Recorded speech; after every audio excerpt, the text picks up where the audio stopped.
सुभाषिनी अली जानी मानी राजनीतिज्ञ और वामपंथी आंदोलन की एक सशक्त चेहरा है।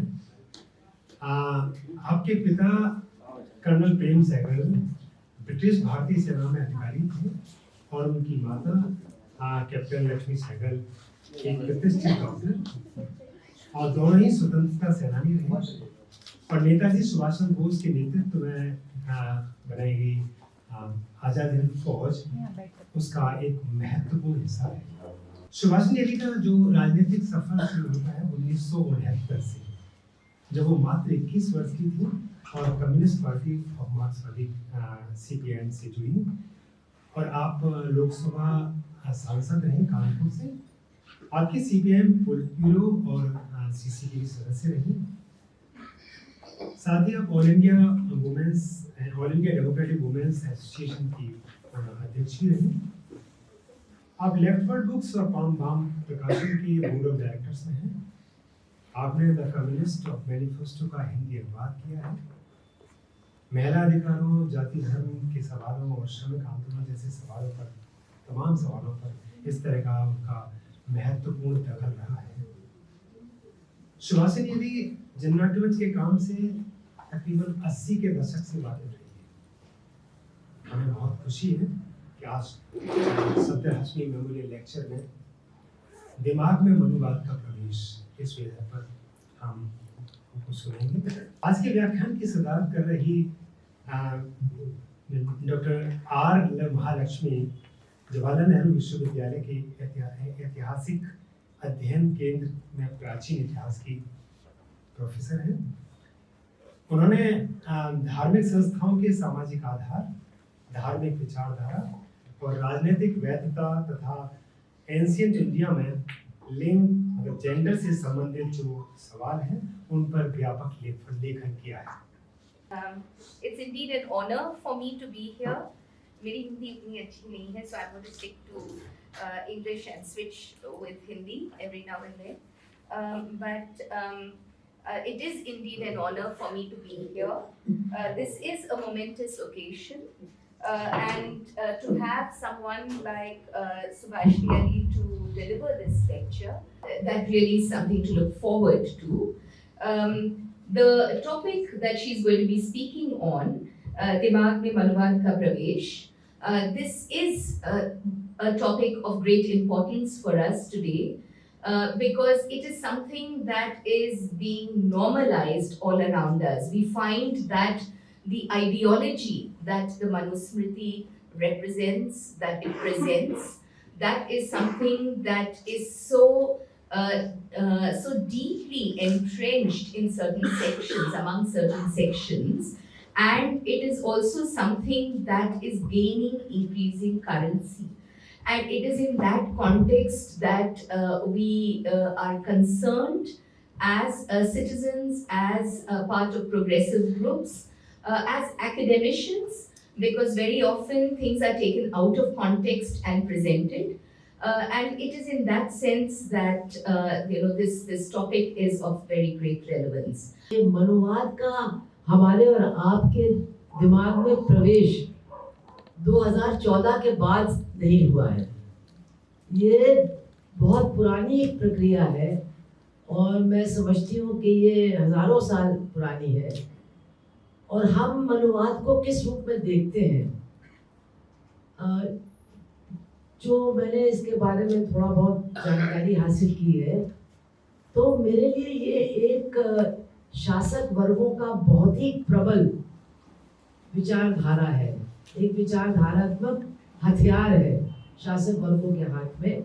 और वो निश्चित रूप से शासक वर्ग बदलते रहे हैं इतिहास में। आज जो शासक वर्ग है वो 2000 साल पहले नहीं था, लेकिन जब हम दूसरे देशों और दूसरे समाजों से तुलना करते हैं, वहाँ भी शासक वर्ग हैं, वहाँ भी उनके पास अलग अलग तरह की विचारधाराएं हैं जिनके माध्यम से वो अपने आप को मजबूत बनाए रखते हैं, शोषण की व्यवस्था को बनाए रखते हैं। तो हमको एक बहुत बड़ा अंतर भी दिखाई देता है अपने देश में और उनके देश में।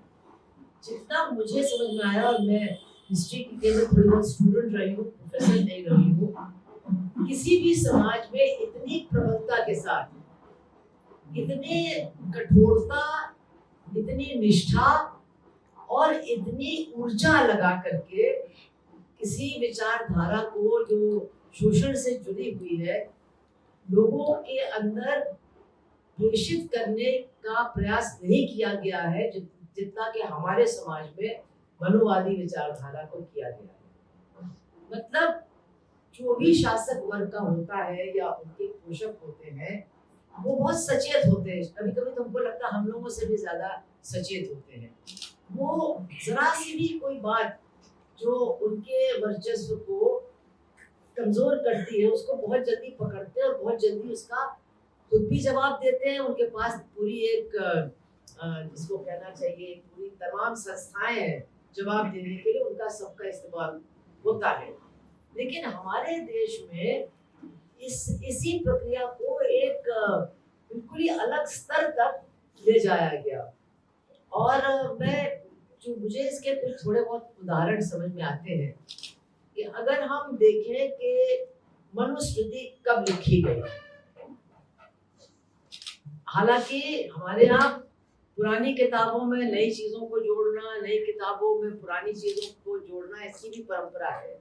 तो ये भी कहा गया कि ये वेदों से पुरानी चीज है और वेदों में भी इसका उल्लेख है। इसको तैयार किया गया था एक ऑलिवेल है जो इसके बहुत बड़े विशेषज्ञ माने जाते हैं, हिस्टोरियन है। दरअसल वो है श्रीलंका के, लेकिन जबरदस्त है। तो उन्होंने जो इसका एक अनुवाद तैयार किया है उसमें उनका ये कहना है कि ये जो 1st सेंचुरी BC थी, यानी ईसा के पहले जो आखिरी सदी थी और ईसा के बाद जो पहली सदी थी यानी 1st सेंचुरी AD, इसी बीच में इसको तैयार किया गया। अब संदर्भ देखने की जरूरत है कि उस वक्त कौन सी ऐसी परिस्थितियां थी जिनकी वजह से मनुस्मृति को एक नया रूप दे करके एक नए धर्मशास्त्र के रूप में प्रस्तुत करने की जरूरत थी। तो ऐसा माना जाता है कि उस समय बौद्ध धर्म कहिए या बौद्ध आंदोलन कहिए और जैन आंदोलन काफी मजबूती के साथ, ऐसा नहीं है, देखिए लोग आज कहते हैं जो चीजों को समाहित नहीं देखते हैं कि ये मतलब समानता की लड़ाई थी और इस तरह से समानता की लड़ाई नहीं, लेकिन ये कम से कम जन्म आधारित वर्ण आश्रम धर्म के खिलाफ तमाम तर्क को पेश करने वाले आंदोलन थे। और इन्होंने बहुत बड़े पैमाने पर लोगों को प्रभावित किया। और आप जानते हैं कि उस जमाने के कई सम्राट और राजा भी थे, जिसमें अशोक की भी गिनती है, जो बौद्ध धर्म या जैन धर्म के साथ जोड़ करके देखे जाते हैं। लेकिन उसी समय जब इन लोगों का काफी प्रभुत्व था हमारे देश में या उसके थोड़ा सा बाद में, ये मनुस्मृति को तैयार किया गया। तो निश्चित रूप से हमको इसको कहने में कोई गुरेज नहीं है कि मनुस्मृति को भी, और ये पहला उस तरह का धर्मशास्त्र नहीं है, इसके पहले भी बहुत सारे धर्मशास्त्र हैं जिसमें वर्णाश्रम धर्म को अलग अलग तरह से वर्णित किया गया था, उल्लेखित किया गया था। लेकिन एक बहुत ही जिसको कहना चाहिए संक्षिप्त तरीके से मनुस्मृति को तैयार किया गया एक ऐसे मौके पर जब ब्राह्मणवादी सोच को बहुत बड़ी चुनौतियों का सामना करना पड़ रहा था, और उसी समय फिर इसको तैयार किया गया। तो मैं ये बात फिर दोहराना चाहती हूँ कि हमारे देश में जो शासक वर्ग के पोषक हैं, क्योंकि ब्राह्मण उस तरह से शासक वर्ग उस तरह से नहीं है, लेकिन वो निश्चित रूप से शासक वर्ग के लोगों को यानी राजाओं को बहुत मजबूत बनाने वाले, बहुत उनको ताकत देने वाले और उनकी स्वीकार्यता समाज के अंदर बहुत हद तक बनाए रखने के लिए ब्राह्मणों ने जो काम किया, उससे हम उनको फिर शासक वर्ग के पोषक के रूप में देखते हैं। और फिर ये समझ में आता है कि मनुस्मृति भी उसी वर्गीय शोषण जो उस जमाने का था उसको बनाए रखने के लिए एक बहुत बड़ा विचारधारात्मक हथियार था।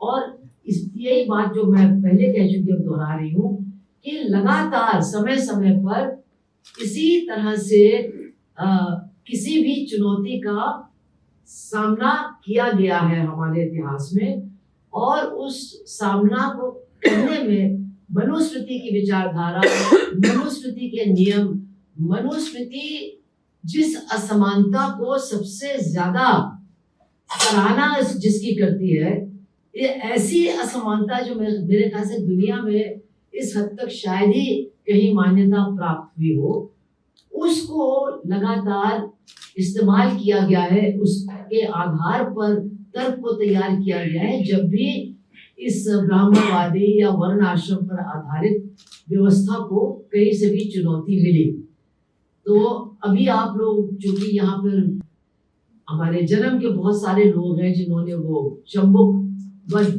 को तैयार किया, तो जो हमारे देश में जो ये पूरी रामायण की परंपरा है उसको भी हम थोड़ा सा लेना चाहते हैं। मैं इसका एक उदाहरण पेश कर रही हूँ कि इस देश के शासक वर्ग को मजबूत रखने वाले किस शिद्दत के साथ अपनी मनुवादी विचारधारा का प्रचार करते हैं।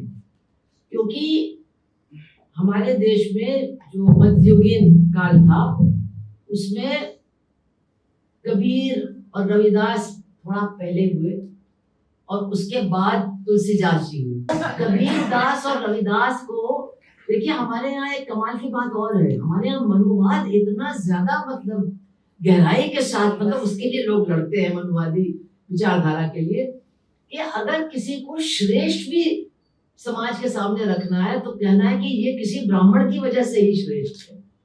कई तो हैं जो ब्राह्मणों के नाजायज औलाद हैं, और कबीर के बारे में ये है कि वो लेटे थे किसी मतलब घाट की सीढ़ी पर, और कोई एक आनंद जी वहां पर ठोकर खा गए, उन्होंने राम राम कहा और वहीं से कबीर उनके भक्त बन गए। तो उनको आप कबीर के रूप में न देखिए, एक बहुत बड़े मतलब परंपराओं को तोड़ने वाले के रूप में न देखिए, बल्कि एक पंडित जी के ही शागिर्द के रूप में देखिए। इसी तरह से आजकल आपको मालूम है कि नया विवाद शुरू हुआ। एक तो अंबेडकर अच्छे नहीं है क्योंकि उन्होंने संविधान बनाया, दूसरी तरफ अंबेडकर ने संविधान बनाया ही नहीं, इसको तो एक ब्राह्मण राव साहब ने बनाया, क्योंकि अंबेडकर किस खेत की मूली है कि वो संविधान बना लेगा। तो ये जो तौर तरीका है, इसकी भी पेचीदगियों को समझने की हमें जरूरत है कि किस तरह से ये भी तमाम चीजें इस्तेमाल होती हैं। निम्न सामाजिक स्तर के लोग तथाकथित जो हैं, उनके अंदर हीन भावना को बनाए रखने के लिए, उनको दूसरों के सामने हीन ठहराने के लिए, ये एक बहुत पुरानी हमारे यहाँ की परंपरा है, कोई नई बात नहीं है। बहरहाल कबीर और रविदास जैसे लोग, और यहाँ हम आपसे ये कहें कि एक चीज और जो जेएनयू में पढ़ने वाले लोग सोच रहे होंगे कि आज के भाजपा की ये देन है, इतिहास को तोड़ना मरोड़ना, इतिहास के पन्नों से ही चीजों को गायब कर देना। तो अभी तो ये लोग सिर्फ अकबर को गायब कर रहे हैं, लेकिन अकबर वगैरह की निशानियां मौजूद हैं, उनको गायब करना शायद संभव भी नहीं है। चाहे वो फिल्म भी बना दे, वो फिल्म भी पिट जाती है, जैसे ये फिल्म पिटी है। लेकिन ये काम तो बहुत ज्यादा कुशलता पूर्वक ब्राह्मणों ने इसके पहले किया। आप सोचिए कि हमारे देश में पता ही नहीं था कि अशोक नाम का एक सम्राट था। ये तो अंग्रेजों ने जब वो खंबे जो हैं उनके, और उन पर जो चीजें लिखी हुई हैं, उनको उनका पता किया कि ये भाई कौन है, तो पता चला कि ये तो कोई एक बड़ा सम्राट था, उस प्रियदर्शी था, पता नहीं क्या इसका नाम था। लेकिन इसके खंबे तो कांधार से लेकर के दक्षिण भारत तक मौजूद है, क्या मामला क्या है। तब जाकर के पता चला कि ऐसा एक सम्राट था, और वो क्यों उसको हटाया इतिहास के पन्नों से। क्योंकि देखिए, नैतिकता जो है ना, वो मनुवाद को बर्दाश्त नहीं है। नैतिकता के, हर तरह की नैतिकता के वो घनघोर दुश्मन है। और अशोक एक सम्राट था, उसने बुरे काम भी किए होंगे, उसने नरसंहार भी किया, सब कुछ किया, लेकिन उसने अपने खंभों पर नैतिकता की बात की कि नैतिकता भी जरूरी है, चिड़ियों को भी मतलब अगर बीमार होते हैं तो उनके लिए भी डॉक्टर होना चाहिए वगैरह वगैरह, मतलब बहुत सी ऐसी बातें की जो मनुवादी सोच से बिल्कुल परे है। और वो खुद भी ब्राह्मणवादी, कम से कम उसको धर्म कहें या क्या कहें, उसको मानने वाला नहीं था। इसलिए आप देखिए, और इस बात पर हम लोग कभी हिस्ट्री की क्लास में हमने तो कभी सवाल भी नहीं पूछा, उसको गायब ही कर दिया इतिहास से। किसी ने आज तक मेरे सामने ये सवाल हिस्ट्री के क्लास में पूछा नहीं है कि मैम या सर ये अशोक का हुआ क्या है, ऐसा क्यों है कि इसका कभी कुछ पता ही नहीं चला। क्योंकि बहुत सी चीजों को हम लोग पूछते नहीं है, हमारी आदत ही नहीं है उनको पूछने की। बहुत सी चीजें हैं, जैसे कि हम ट्रेन में चलते हैं, हम विदेश भी जाते हैं, लेकिन हम लोग बहुत कम, जब भारत की ट्रेन में चलते हैं तो बहुत कम लोग हम लोग सोचते हैं कि विदेश की ट्रेनों में जो हमारा मल है वो रेलवे लाइन के ऊपर क्यों नहीं जाता है, उसके लिए कोई एक व्यवस्था क्यों बनी हुई है विदेश में। यहाँ तक कि पाकिस्तान में भी कि हमारा मल किसी एक डब्बे में जाएगा और कुछ लोग आएंगे जो दस्ताने पहने होंगे, ठीक ठाक होंगे, वो लेके जाएंगे। तो हमारे यहाँ एक जाति है, एक समुदाय है जिसका काम है, जन्मजात काम है हमारे मल को उठाना। इसलिए वो भारत की रेंज से नीचे गिरता रहेगा और हम लोग कभी पूछेंगे भी नहीं कि भाई हमारे देश में ये क्यों होता है, बाकी दुनिया में नहीं होता है, हमारे देश में क्यों होता है। और अब आप सोचिए, इसको खत्म कर रही है सरकार। और क्यों खत्म कर रही है? क्योंकि उस मल से वो जो लोहा है ना, वो चौपट हो रहा है, उसमें दरारें पड़ रही है उस मल की वजह से। इसलिए रेलवे ने तय किया है कि इसको हमको भी बक्से में डालना चाहिए। और वहां मोदी जी की फोटो है, मतलब टॉयलेट के ऊपर भी उनकी फोटो है कि ये जो नए किस्म का टॉयलेट है इसको भी मोदी जी ने ही बनाया। तो मैं ये बात इसलिए कह रही हूँ कि बहुत सारे सवाल हमारे यहाँ जो समाज की विशेष बनावट है उसके बारे में हम लोग पूछते नहीं हैं। इसी तरह से अशोक को कैसे गायब कर दिया गया, क्यों गायब कर दिया और किसने गायब किया, मुझे नहीं मालूम। आप लोगों में से किसी ने ये सवाल पूछा? खैर कम से कम हमने ये सवाल कभी न पूछा अपने हिस्ट्री के क्लास में, न किसी और को पूछते हुए देखा। इसलिए ये मुझे बात ऑलिवेल की बिल्कुल समझ में आई कि जो लोग अशोक को ही इतिहास के पन्नों से गायब कर सकते हैं, वो अपने ब्राह्मणवाद को, अपने ब्राह्मणवादी विचारधारा को जिंदा रखने के लिए कुछ भी कर सकते हैं। मनुस्मृति को लिख सकते हैं, तैयार कर सकते हैं और उसको बड़ी शिद्दत के साथ जनता के, जिसको लिखा ना दिमाग के अंदर, उसका वो प्रवेश सुनिश्चित कर सकते हैं। तो हमने कहा जब भी चुनौती आई तो एक जवाब मिला कि मीराबाई के बारे में हम लोग क्या सोचते हैं, उनको किस रूप में देखते हैं। तो एक राजपूत राजकुमारी थी जो कृष्ण भक्त थी और कृष्ण के प्रेम में उसने अपने पति को भी छोड़ दिया, वहां से चली गई। बहुत यही सब ज्यादा था प्रचलित है। लेकिन मैंने एक किताब को पढ़ा जिसमें बिल्कुल एक दूसरी बात कही गई है। और फिर मैंने गूगल किया कि मीराबाई वाज हूज फॉलोअर। तो उसमें श्री कृष्ण नहीं आते हैं, उसमें रविदास आते हैं, उसमें कृष्ण नहीं है। शी वाज नॉट कृष्णा's फॉलोअर, वो रविदास की फॉलोअर थी। यानी वो जो घर से निकली और भागी, वो एक समाज की व्यवस्था के खिलाफ उनका विद्रोह था। वो जात पात के खिलाफ उन्होंने मतलब वचन लिखे हैं और वो मौजूद नहीं, उनको भी अशोक की तरह मिटा दिया गया। लेकिन एक मौजूद है जिसमें वो लिखती हैं कि मैं तो रविदास की चेली हूँ और जैसे वो चमड़े को रंगते हैं वैसे ही मैं अपने आप को उनके रंग में रंगना चाहती हूँ। अब आप सोचिए कि इससे ज्यादा पतित कोई महिला ब्राह्मणवाद के हिसाब से हो नहीं सकता है। घर छोड़ा, पति को छोड़ा, ये सब कुछ हो गया। अगर कृष्ण के लिए छोड़ती तब भी मान लीजिए थोड़ा सा ठीक था, इसलिए कृष्ण वाली बात को जड़ दिया गया। लेकिन छोड़ा भी तो रविदास के लिए छोड़ा, जो चमड़े के साथ काम करता था और कह रही है कि मैं भी चमड़े की तरह तुम्हारे रंग में अपने आप को रंगना चाहती हूँ। तो ये भी हमारे पूरे सांस्कृतिक इतिहास से गायब कर दिया गया है। तो मेरा ये कहना है कि उस समय कबीर और रविदास की बहुत जबरदस्त फॉलोइंग थी। वो लोग ये अवतार के मामले में बिल्कुल भी भरोसा नहीं करते थे, निर्गुण वगैरह। और उससे ज्यादा वो जो लोगों के अंदर धर्म को लेकर के उल्टी सीधी बातें उनके दिमाग में भरी जाती थी, उसके खिलाफ थे। जो अंधविश्वास है उसके खिलाफ थे।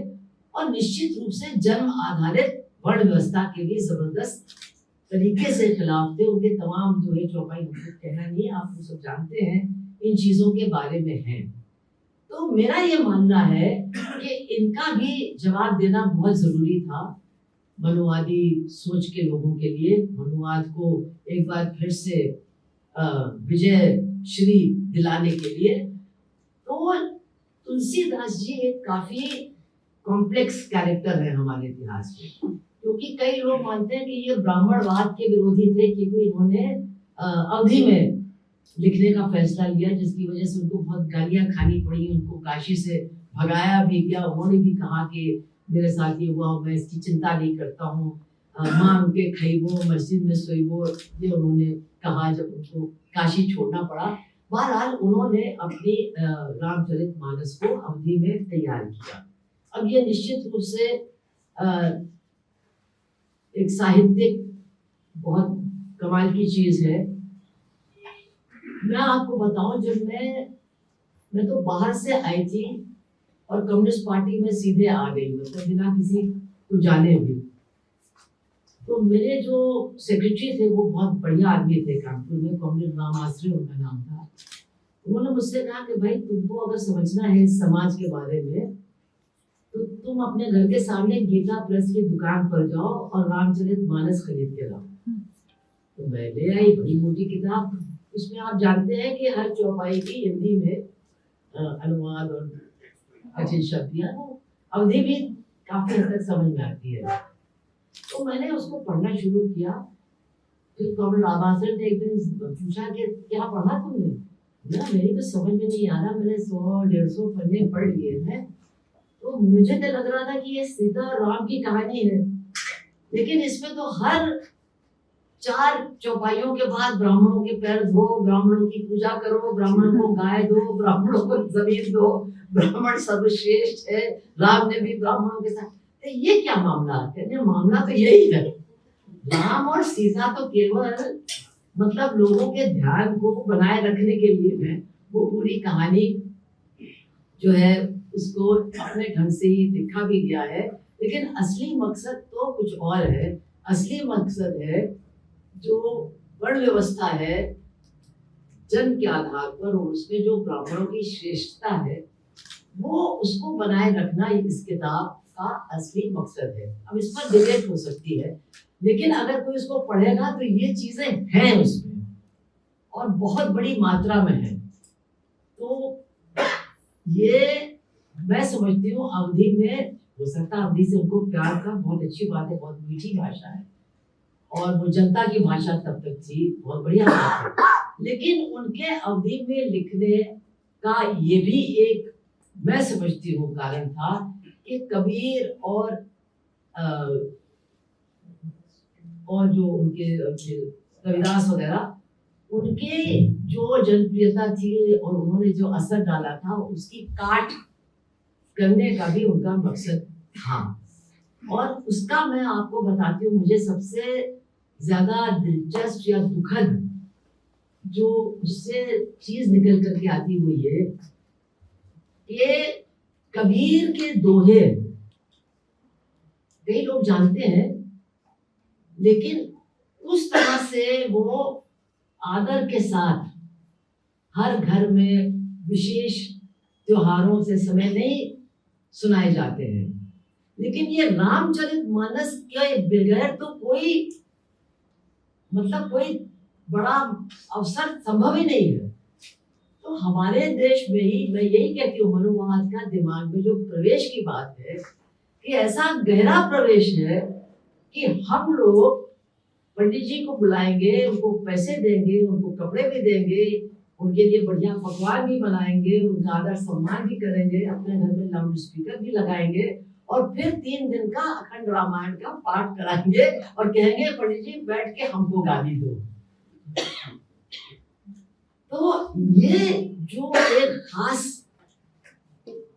पहलू है, मनुवादी सोच का जो गहरा हमारे मस्तिष्क में प्रभाव है, इसको हमें, मुझे लगता है, और भी ज्यादा याद रखने की जरूरत है। अब ये है क्या, ये बताता क्या है आपको, मनुस्मृति में या क्या है? तो मनुस्मृति में हम बहुत कम शब्दों में कहें, हर तरह की असमानता को बहुत अच्छा समझा गया है। महिलाओं की असमानता तो यहाँ तक है कि हर जात की महिलाओं को अधिकार विहीन बनाने का काम मनुस्मृति करता है। उनको संपत्ति का अधिकार नहीं है, शिक्षा प्राप्त करने का नहीं है, अपने बारे में कोई फैसला करने का भी नहीं है, और शादी के बारे में तो फैसला करने का बिल्कुल नहीं है। सारी महिलाओं को अधिकार विहीन मनुस्मृति बनाता है। यही नहीं, आप जानते हैं कि वर्ण व्यवस्था को, और इसमें ये चतुर्वर्ण है, इसको याद रखिएगा, ये ब्राह्मण, क्षत्रिय, वैश्य और फिर शूद्र, 4 जातियों की का वर्णाश्रम धर्म है। जो दलित हैं वो अस्पृश्य हैं, वो इस प्रणाली के ही बाहर हैं, इसके अंतर्गत ही उनके पास जगह नहीं है।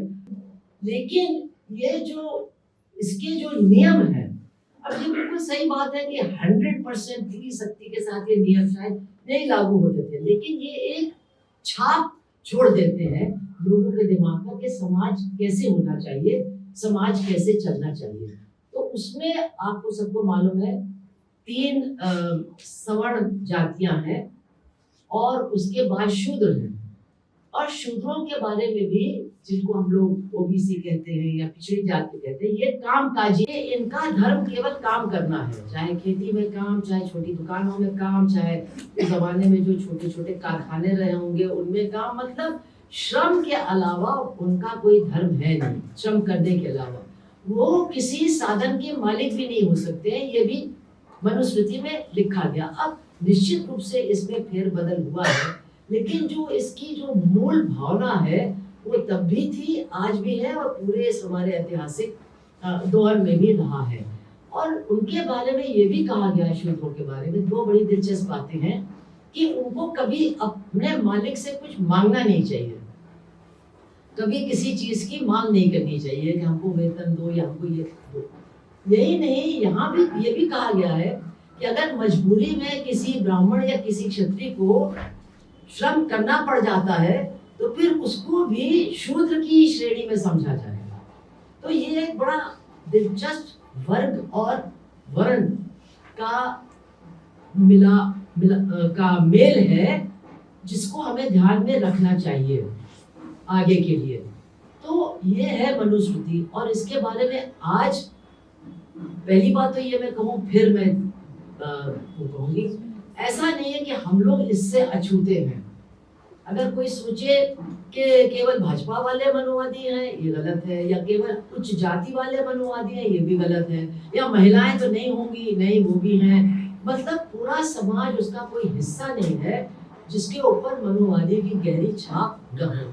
और वो इसलिए मनुवाद अलग अलग श्रेणियों के बीच के शोषण को जिंदा रखता है और उचित ठहराता है।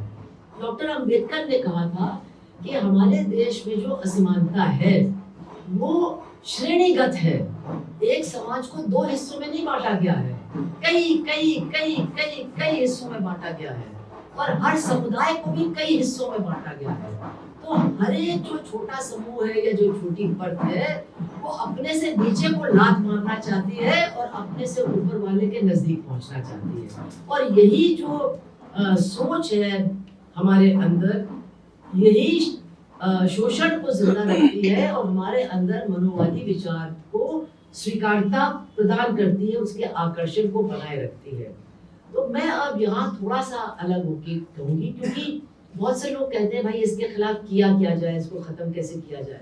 तो पहली बात तो ये है कि हमारे देश में जब संविधान बना था 1949 में, तो सच्चे दिल से या आधे दिल से या ऐसे ही झूठ मूठ तमाम जो राजनीतिक दल थे उन्होंने संविधान का स्वागत किया और उसको स्वीकार किया।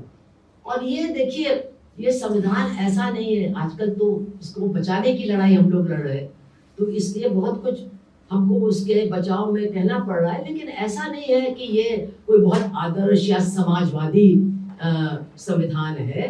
ये एक तमाम लोगों के आपस में समझौता करके ये संविधान तैयार किया गया, तमाम विरोधी विचारों को लेकर के।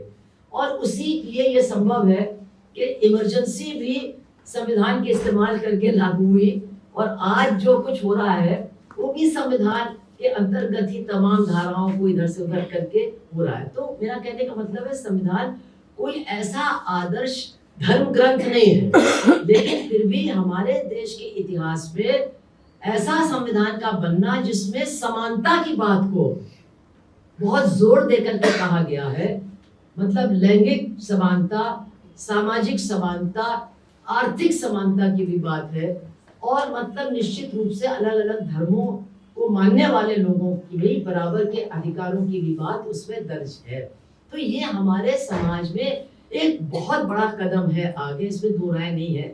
और इसको लगभग सब ने आधे, जैसे मैंने कहा, आधे मन से या पूरे मन से स्वीकार किया। केवल एक राजनीतिक दिशा थी जिसने इसको मानने से इनकार कर दिया, और वो थी आरएसएस और हिंदू महासभा।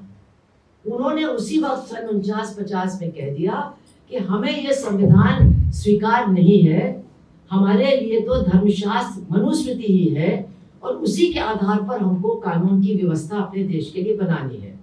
तो ये बात उन्होंने तब कह दी थी, उन्होंने साफ साफ घोषणा कर दी थी कि घनघोर असमानता के वो पक्षधर है, और उनको जब भी मौका मिलेगा वो उस घनघोर असमानता को लागू करेंगे।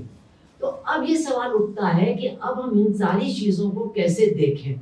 तो मेरा आपसे अनुरोध है कि आपको मनुस्मृति में जो असमानता दर्ज है, लैंगिक असमानता, सामाजिक असमानता और वर्गीय असमानता, उसको आप एक वर्गीय समाज के संदर्भ में भी देखना शुरू करें।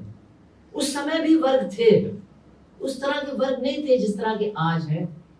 उस समय जो शासक वर्ग थे वो आज के शासक वर्ग नहीं है, आजकल दूसरे शासक वर्ग हैं। लेकिन एक वर्ग विभाजित समाज के अंदर शोषण को और भी ज्यादा जबरदस्त करने का एक हथियार मनुस्मृति ने शासक वर्ग को हमेशा सौंपा है। अगर इसमें हम देखें सामाजिक असमानता, तो दलितों के अंदर, जो अति पिछड़े उनके अंदर, और फिर खास तौर से दलित महिलाओं के अंदर उनकी अपनी हीन भावना को स्वीकार करने के लिए तैयार किया गया है कि ये उनका धर्म है। आपने देखा कि हमारे जो वो एकलव्य थे, उन्होंने द्रोणाचार्य के कहने पर अंगूठा काट लिया। अब इसको जो लोग मतलब मनुवादी विरोधी हैं वो दूसरे रूप में देखते हैं कि ये बड़ा भारी अत्याचार हो गया, ये हो गया, वो हो गया। और अगर आप आरएसएस की किताबें देखें तो उसमें उनको, यानी एकलव्य को एक आदर्श शिष्य के रूप में पेश किया जाता है, और उसके पीछे ये बात है कि उसने स्वीकार किया कि वर्ण आश्रम धर्म में उसका स्थान क्या है और उसका काम क्या होना चाहिए, और उसको स्वीकार करते हुए उन्होंने द्रोणाचार्य की बात को मान लिया और अपने अंगूठे को काट लिया। अभी मैं ब्रिजेश से बात कर रही थी, ये जो शंभुक वध की कहानी जो बात है, इसके बारे में अन्य जगह भी उल्लेख है, और यहाँ भी तक उल्लेख है कि जब राम ने शंभुक का गला काटा तो शंभुक के मुख से आवाज निकली कि धन्य हो महाराज, आपने मुझे पाप से बचा दिया। मैं दूसरे जाति के पेशे को अपना करके पाप कर रहा था, लेकिन आपने मुझे पाप से मुक्त कर दिया, और फौरन वो स्वर्ग तक उड़ के पहुंच गया, उसकी आत्मा पहुंच गई। तो कहने का मतलब ये है कि जो शोषित हिस्से हैं समाज के अंदर, उनके अंदर अपने अति शोषण को बर्दाश्त करने के लिए मानसिक तैयारी मनुस्मृति जैसी पुस्तक या धर्मशास्त्र देता है।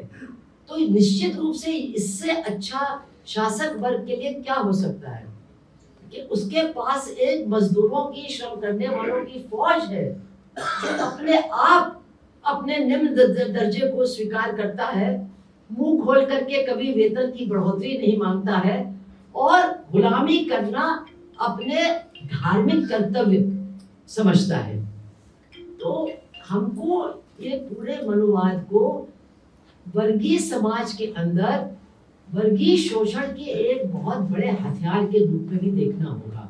और जब हम देखेंगे तभी हमारे समझ में आएगा कि इन तमाम असमानताओं से हमको निजात कैसे मिलेगी। देखिए, बहुत से लोगों को अच्छा नहीं लगता है कि कम्युनिस्ट भी बात करें जाति सवालों पर, लेकिन कभी कभी करते हैं, आपको कभी कभी पढ़ भी लेना चाहिए।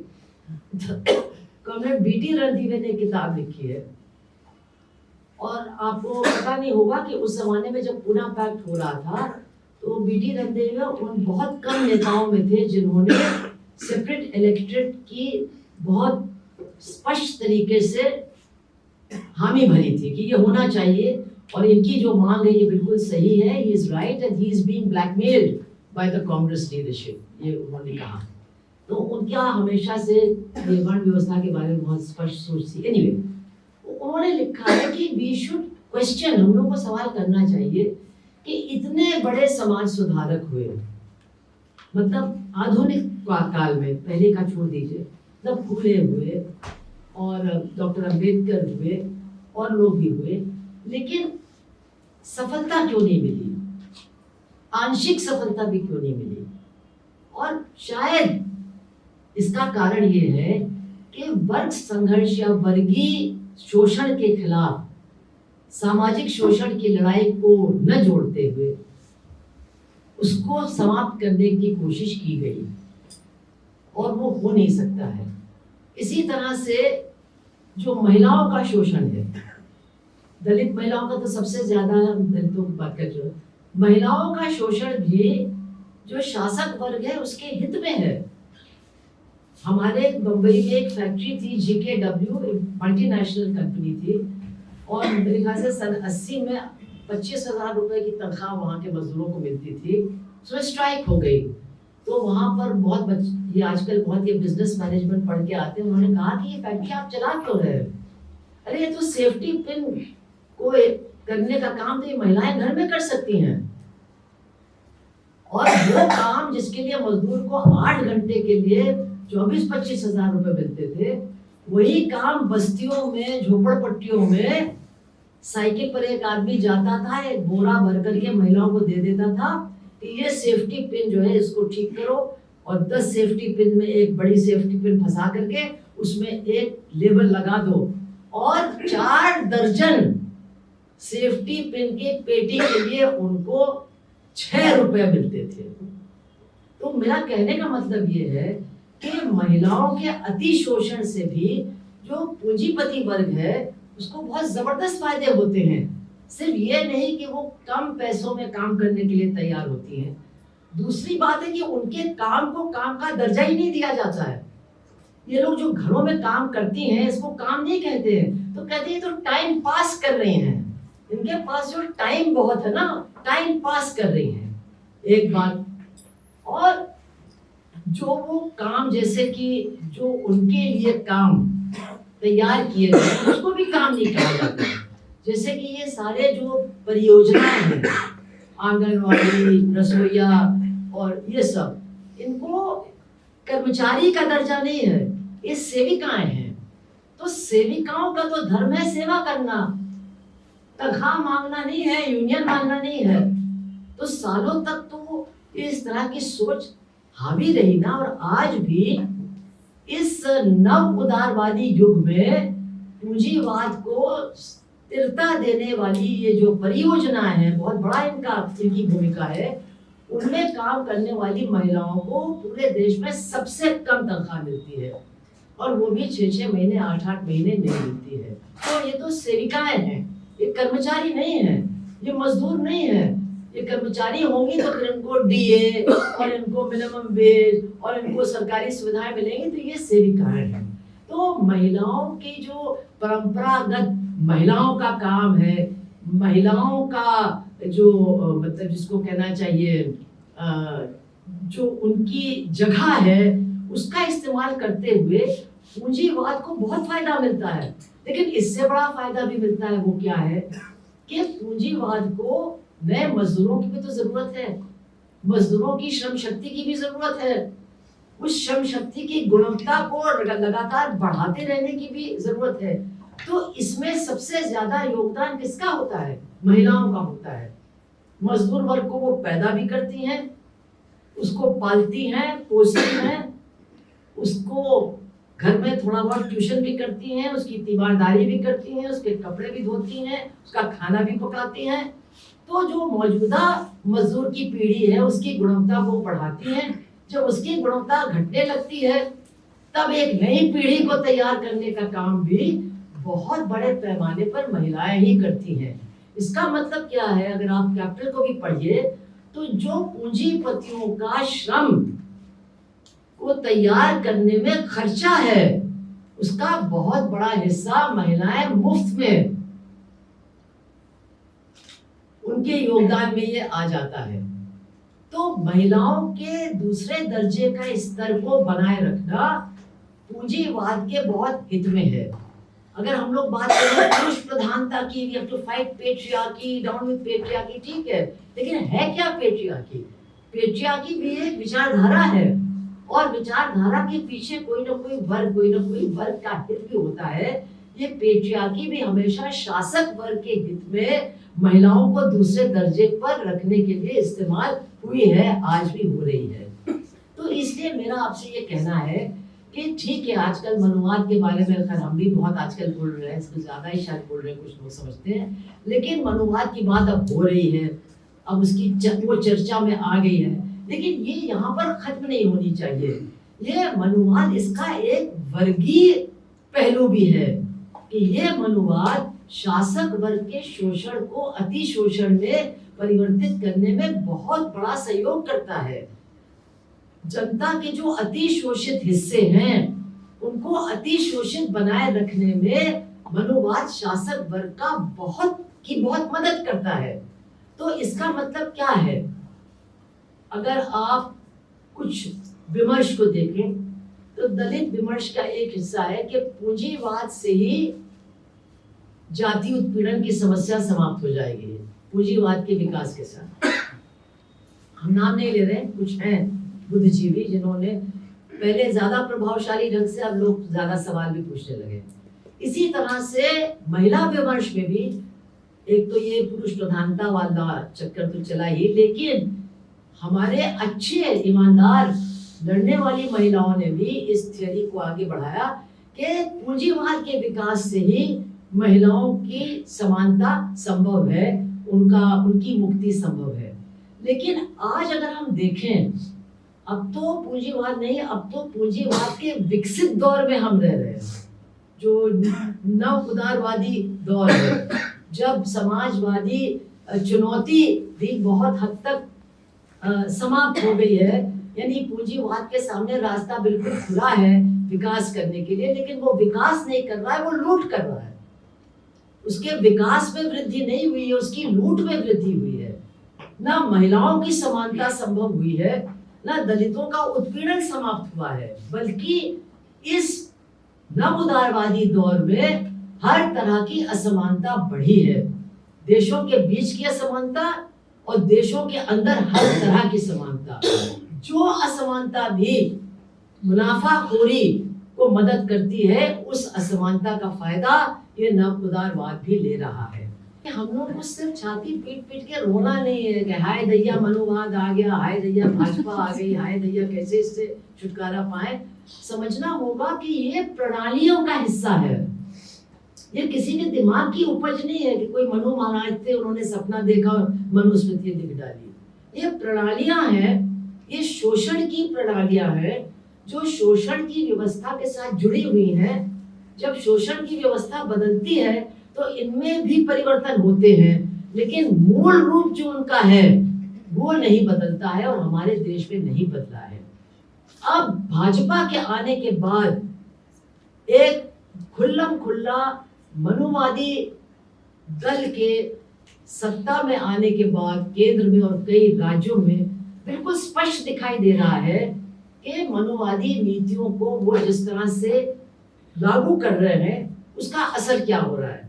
अब समस्या एक मैं कहना चाहती हूँ कि हम लोग अक्सर जब लोगों को, क्योंकि देखिए एक तो हम लोगों की गलती है कि हम लोग एक दूसरे से ही बात करते हैं, जो बहुत अच्छा लगता है ना, आप लगे ना बहुत बढ़िया बोलिए, आप हम खुश हो जाते हैं। 20 लोगों ने कह दिया बढ़िया बोल रही है, 2000 लोग बाहर खड़े हैं जो मारने के लिए डंडा लिए हुए हैं, उसकी हमको चिंता नहीं है। तो एक तो हमें जो हमारे विचारों से सहमत नहीं है उनसे ज्यादा बातचीत करने की जरूरत है। जिनके ऊपर हम तो, हमारे ऊपर भी मनोवाद है अंदर, लेकिन हम कम से कम उससे लड़ने की कोशिश करते हैं, उसको पहचानने की कोशिश करते हैं। जिन लोगों के दिमाग पर वो हावी है और जो भाजपा को कई कारणों से समर्थन भी देते हैं, उनसे बातचीत करने के लिए हम लोग अक्सर केवल भाजपा की एक, जिसको हम कहेंगे बुराई पर पूरा ध्यान अपना केंद्रित करते हैं, वो है सांप्रदायिकता। तो हम किसको सांप्रदायिकता विरोधी बना रहे हैं? जो ऑलरेडी सांप्रदायिक है, जिसको सांप्रदायिकता से कोई शिकायत नहीं है। आप सोचिए भाजपा ने इस देश में सांप्रदायिक ध्रुवीकरण इस हद तक बढ़ाया है कि हमारे देश की आधी से ज्यादा जनता नरसंहार को स्वीकार करने के लिए तैयार है, क्योंकि नरसंहार मुसलमानों का हो रहा है। तो ये है सच्चाई, ये है सच्चाई। और इससे लोगों को अलग करने के लिए हमको जो मनोवादी नीतियों के और अन्य असर हैं उन पर ज्यादा जोर देने की जरूरत है। जैसे कि दलितों के साथ अत्याचार, मेरे ख्याल से जो उनके आंकड़े हैं सेंट्रल गवर्नमेंट के, वो पिछले 10-11 साल में कम से कम उसमें 20% वृद्धि हुई है। और नए नए तरीके के अत्याचार हो रहे हैं जो उनके सम्मान को, उनके जिसको कहना चाहिए आत्मविश्वास को पूरी तरह से चकनाचूर करते हैं। इस तरह के अत्याचार हो रहे हैं। दलित महिलाओं और बच्चों के साथ अत्याचार और हिंसा तो मतलब बहुत ही ज्यादा, इससे भी ज्यादा बढ़ गया, लेकिन कम सामने आते हैं। और इसमें मैं एक बात बताऊंगी कि एक चीज का बहुत ध्यान रखने की जरूरत है कि मनुस्मृति में न्याय प्रणाली के बारे में भी बहुत कुछ कहा गया है कि न्याय प्रणाली को एक तरह से लागू नहीं किया जाएगा।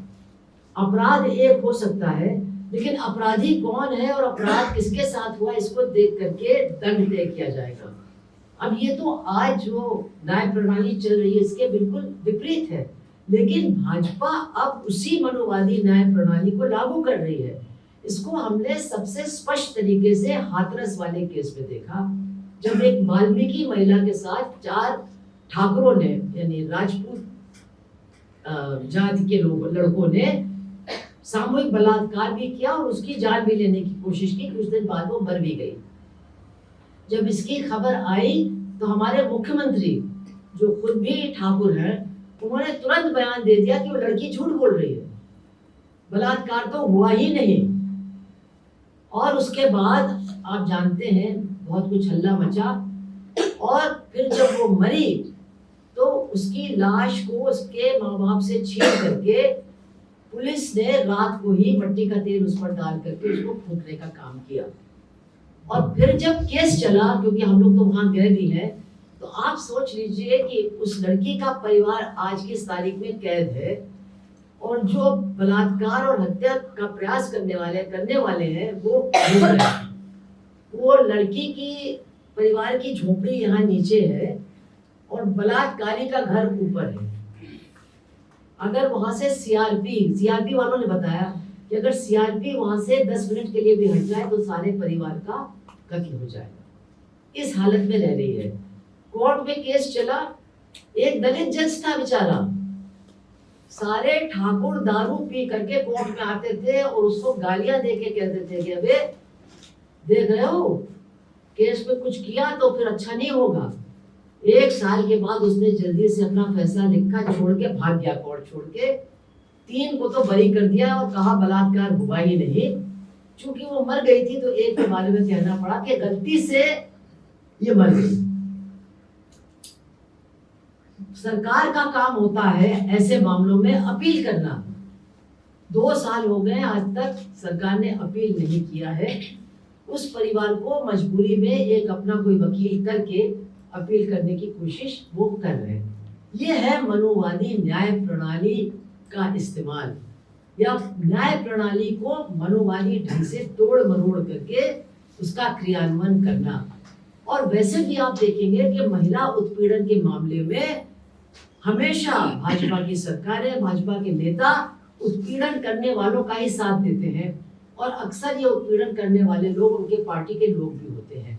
तो जहाँ तक महिलाओं के समानता की बात है, ये उनका चरित्र है, और वो महिलाओं के तमाम अधिकारों को भी वो यूसीसी यूनिफॉर्म सिविल कोड जो उन्होंने बनाया है उत्तराखंड में, और ये जो उन्होंने धर्म परिवर्तन के बहुत सख्त कानून बनाए हैं, इनके माध्यम से इन्होंने जो महिला की एक बुनियादी या महिला अधिकारों की जो बुनियाद है, शादी करने के बारे में उसका अपना फैसला लेने की आज़ादी, उस पर वो कुठाराघात कर रहे हैं।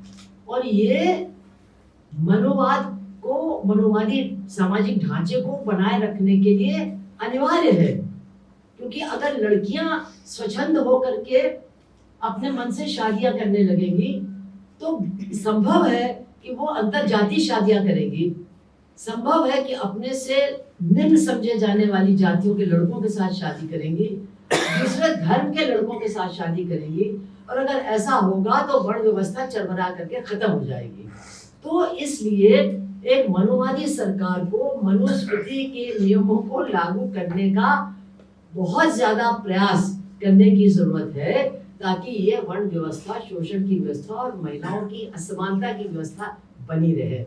इसी तरह से मनुस्मृति में, जैसा कि मैंने कहा, जो काम करने वाले लोग हैं उनको भी अधिकार विहीन बनाया गया है। और अगर आप देखें फार्मर्स मूवमेंट को, जो काले कानून उन्होंने बनाए, जो मजदूरों के वो तमाम अधिकारों को वो छीन रहे हैं, उनकी जो ये तमाम श्रमिकों के प्रति जो उनकी नीतियां हैं, तो बहुत स्पष्ट होता है कि इसको आप कैपिटलिस्ट नीतियां कह सकते हैं, इसको आप मतलब एक्सप्लॉयटेशन की नीतियां कह सकते हैं, और अगर आप उसको एक और अच्छा शब्द है, ये मनुवादी नीतियां हैं, जो अति शोषण को बढ़ावा हर क्षेत्र में देने की नीतियां होती हैं, उसको ये लागू कर रहे हैं। यहाँ पर मैं बता दूं कि नेचुरली अंबानी अदानी टाइप के लोग तो मनुस्मृति के जमाने में नहीं थे, लेकिन जो शासक थे उस जमाने में, जैसे राजा या धनी व्यापारी, उनको पूरी तरह से शरण देने की बात मनुस्मृति में दर्ज है कि इनके अधिकारों और इनकी सुरक्षा और इनके मतलब फायदे का हमेशा राजा को ध्यान रखना चाहिए, और ये उसके लिए एक बड़ी उसकी नीति का एक बड़ा हिस्सा होना चाहिए। तो इसीलिए हमारा ये कहना है कि ये जो सरकार कर रही है, इसको हम मनुवादी सरकार कहते हैं, लेकिन मनुवादी कह करके हमें ये नहीं सोचना चाहिए कि ये 2000 साल पुराने वाली सरकार है। ये आज के मौजूदा वर्गीय समाज के बीच में अब शासकों के वर्ग हितों की रक्षा करने वाली मनुवादी सरकार है। इसलिए ये पहले की सरकार, वो भी कोई बहुत अच्छे नहीं थे, लेकिन उनसे भी कहीं ज्यादा कठोर और कहीं ज्यादा शोषण के पोषक हैं। तो यहीं से वो बात निकल करके आती है कि इनसे कैसे लड़े। इनसे लड़ने के लिए आपको लोगों को समझाना होगा, और अगर आप यांत्रिक ढंग से समझाएंगे तो कोई आपकी बात को समझेगा नहीं। अगर आप यहाँ से निकल करके जाएंगे और कहेंगे भाई मैंने सब कुछ समझ लिया है, महिलाएं यहाँ हो, जब तक तुम लोग वर्ग संघर्ष नहीं करोगे तब तक तुम्हारा कुछ नहीं होने वाला है। या दलित भाइयों, तुम भी समझ लो, तुम भी वर्ग संघर्ष के लिए तैयार हो जाओ, नहीं तो तुम्हारा भी कुछ नहीं होने वाला। इस तरह का हमने अगर भाषा और तौर तरीका इस्तेमाल किया तो वो कतई सफल होने वाला नहीं है। हमको अपने अंदर संवेदनशीलता बहुत ज्यादा पैदा करनी होगी। हमारे समाज में शोषण की बहुत परतें हैं, वर्गीय शोषण के भी बहुत परतें हैं। बहुत सारे समूह हैं जिनका अलग अलग तरह से शोषण होता है, अलग अलग श्रेणी का शोषण होता है, और वो भी अपने शोषण को पूरी तरह से समझते भी नहीं है। जो औरत जीकेडब्ल्यू फैक्ट्री के लिए सेफ्टी पिन बना रही है, वो जीकेडब्ल्यू के मालिक को अपने वर्ग शत्रु के रूप में बिल्कुल नहीं देख रही है, बल्कि उसको तो अच्छा लग रहा है कि घर में बैठे मुझे कुछ काम भी मिल रहा है, अगर उसको पता भी चल जाए कि कौन काम भेज रहा है। कि केवल ऊंची जात के पुरुषों को संगठित करने की जरूरत नहीं है, केवल ऊंची जात की महिलाओं और पुरुषों को संगठित भी करने की जरूरत नहीं है। सफलतापूर्वक संघर्ष को चलाने के लिए और समाज की तमाम असमानताओं के खिलाफ लड़ने के लिए हर शोषित पीड़ित समूह को भी अपने संघर्षों और संगठनों का हिस्सा बनाना पड़ेगा। बिना इस काम को किए हम मनुवाद से नहीं लड़ सकते हैं। बहुत बहुत धन्यवाद। पिछले 10 सालों में जिस तरह का क्लासरूम है, मैं तो मास्टर्स क्लास से लेके पीएचडी तक पढ़ाती हूँ जेएनयू में। हम देख रहे हैं कि वहाँ पर एक चेंज आया हुआ है। स्टूडेंट्स रेजिस्ट कर रहे हैं, वो नहीं अपने कंफर्ट जोन से बाहर आना चाहते हैं, वो डीपर वे में थिंक नहीं करना चाह रहे हैं कि जो उनके प्रिविलेजेस हैं, कास्ट के हों या क्लास के हों, वो किस तरह से उसको वो लेके आ रहे हैं। जब मनु कहते हैं कि सिर्फ ब्राह्मण शास्त्रों का एक्सपर्ट बन सकता है, अगर किसी ने शास्त्र का गलत तरीके से नॉलेज पाया, शंभुक तो एक एग्जाम्पल है, पर कई एग्जाम्पल्स हैं, हमारे काव्यों में ऐसे एग्जाम्पल्स हैं। कर्ण जो हैं वो इस तरह का गलत तरीके से, मतलब ब्राह्मणिकल व्यू से वो गलत तरीका है। एंड क्या है कि वो उनके गुरु परशुराम उनके जांघ पर लेटे हुए हैं, सर रखे हुए हैं और कुछ उनको काट रहा है, लेकिन वो हिलते नहीं है। तो जब परशुराम उठते हैं, वो कहते हैं कि ये सिर्फ एक क्षत्रिय कर सकता है, एक ब्राह्मण नहीं टॉलरेट कर सकता है। तो ये साइन है, कैरेक्टरिस्टिक है क्षत्रिय का। And then he curses him, है ना। तो इस तरह के बहुत एग्जाम्पल्स है। तो सिर्फ मनु को ही नहीं, मनु की जो बातें हैं वो किस तरह से रिपीट किया जाता है, दोहराया जाता है, रीइंफोर्स होता है काव्यों में, रीइंफोर्स होता है शिलालेखों में। जो राजा जो है ब्राह्मणों को दान दे रहे हैं और वो लैंड ग्रांट्स दे रहे हैं। जब आप वो लैंड ग्रांट्स को पढ़ेंगे, शिलालेखों को, उनमें एक पार्ट है जो सबसे लास्ट में आता है, जिसको हम इम्प्रिकेशन कहते हैं, जो एक तरह से एक वार्निंग है कि अगर कोई इसका उल्लंघन करेगा, चेतावनी है कि अगर कोई इसका उल्लंघन करेगा, उसको सारे जो पाप गंगा और कन्याकुमारी के बीच में जो जिन्होंने भी किया हो, वो सब उनके सर पे, जो गो हत्या की पाप है वो इन पे आएगा, कुछ और है वो इन पे आएगा। तो इस तरह के ये this is a way of reinforcing the same ideas over and over. So it is not just money.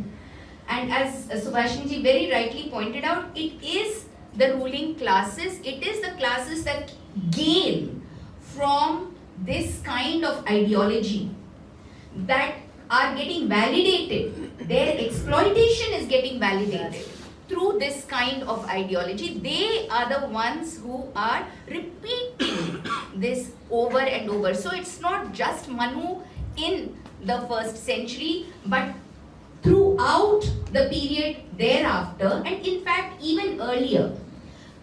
जिस लिटरेचर को हम गृह सूत्र लिटरेचर कहते हैं, जिसको हम धर्म सूत्र कहते हैं, मनु धर्मशास्त्र है, हाँ, इन सब में मनु से पहले भी लोगों ने लिखा जैसे इन्होंने बताया, और उनके बाद भी लोगों ने लिखा, तो इन सब में है। मनु में लिखा है कि अगर एक शूद्र आके ब्राह्मण के बगल में बैठता है, his back will be cut so that he can't sit, his back will be cut, काट दिया जाए। also referring to his genitalia being cut, कुप्तांग, because he has dared to sit next to an upper caste and dared to touch the upper caste, right? So it's not just about learning, it's also even just about sitting and touching. अभी Covid के समय काफी reports आए थे, और हम लोग जानते हैं, हमारे अगल बगल में ये बहुत ही होता है। आज भी लोग अलग कप्स और प्लेट्स रखते हैं। उनके घर में जो काम करने आते हैं वो उनको चाहिए वो मजदूरी।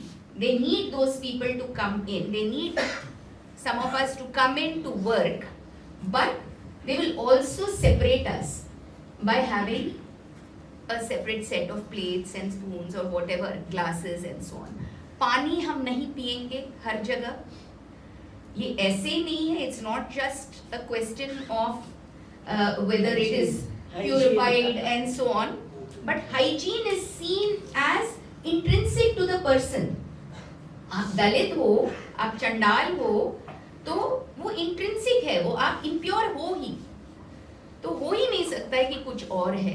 तो इस तरह से कई चीजें हैं मनु में जो आपने बहुत ही सुंदर तरीके से उस बात को आपने दिखाया कि किस तरह से एक मानसिकता, एक आइडियोलॉजी को वो प्रोपगेट करता है, एंड वही आइडियोलॉजी जो है it has continued, it has flourished in fact, and the attitudes towards women, as you very rightly pointed out, is something that is quite frightful, and यहीं पर वो intersectionality जो है हमको दिखता है, क्योंकि ब्राह्मण जो है वो ब्राह्मणी से भी शादी कर सकता है, वो एक क्षत्रिय वुमन से और वैश्य और शूद्र से कर सकता है, लेकिन एक शूद्र जो है वो नहीं कर सकता है एक ब्राह्मण से। और किस तरह के पेनल्टीज, किस तरह के पनिशमेंट्स जो हैं इन अलग अलग चीज़ों के लिए हैं। एक ही, जैसे इन्होंने कहा, एक ही अपराध लेकिन different punishments that are there, and this we see all around us. I do recommend the मानव धर्मशास्त्र to my students. मैं मास्टर्स लेवल में मुझे लगता है उनको एक फेमिलियरिटी होनी चाहिए ऐसे ग्रंथों के साथ, एंड हम इन चीज़ों को डिस्कस करते हैं।